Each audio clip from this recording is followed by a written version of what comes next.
gobbledygook, and I think in the end, having a debate on whether the Fed is going to raise rates or not is just a crazy discussion. Rates are too low, no matter what the outcome of oil is. But in the end, there's only one question we should all be asking.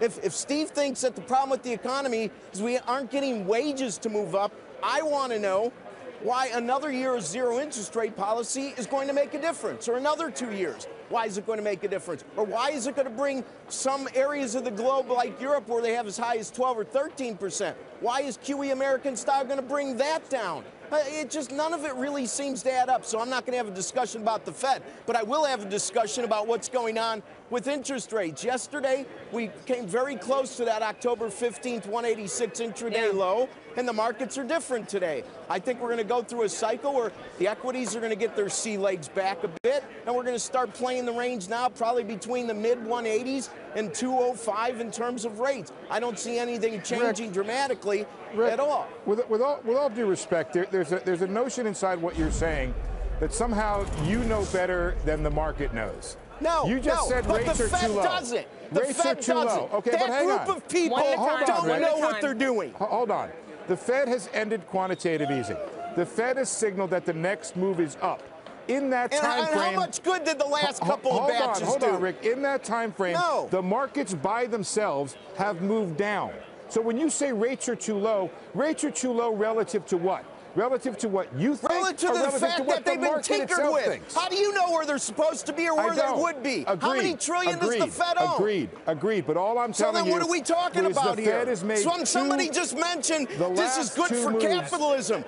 Please, any country that's a capitalist, raise their hand. Don't see any. Hang on a second, Rick. Let me just jump in real quick. And remember, we've had this discussion all before. Around the world. So we're supposed to be as dumb as Europe. I'm with you. I get it. Around the world. You guys, we have the long end of the curve to look at.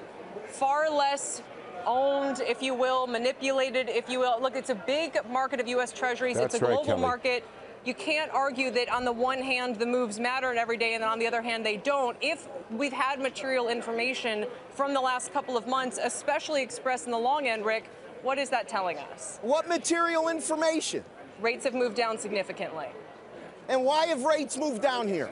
That's what we're saying to you. They've moved down for a different reason, Rick. They moved down because traders want to hedge. That's right. Rick, you hit the nail on the head. They're going down because of Europe. You cannot expect our rates to go up at all. But you can't say it's all the Fed and that it's because of Europe. That's my point. You can't blame it on the Fed. That's exactly right. So a $17 trillion economy, and you're going to let those academics that have a meeting every 6.5 weeks think they're experts on everything from energy to what kind of products our mortgages should be, and you think that I'm the one who doesn't make sense? No, but what they're experts in, guys, is setting the policy rate. Setting the policy rate for the entire economy is what they're trying to do. It's not science, Rick. We need to find a different group of people to make different policies. Because what? Because rates should be higher for that yet, because rates should be higher based on what, Rick? Not based on the market. No, I didn't say rates should be higher. Rates should be price discovery. How can you say they're not too low? I never said they were too low. Hang on 1 second. Let me get you in here as well. Listen, Lindsay, would you argue that there is real, genuine price discovery happening in the long end of the U.S. Treasury yield curve, if you will, expressed by whether it's players in Europe or hedge funds or whomever, and not just manipulation by the Fed? Oh, I think it would be impossible to argue that it's solely manipulation by the Fed, but in part, certainly it has been. Look at all the unprecedented programs that the Fed has put into play.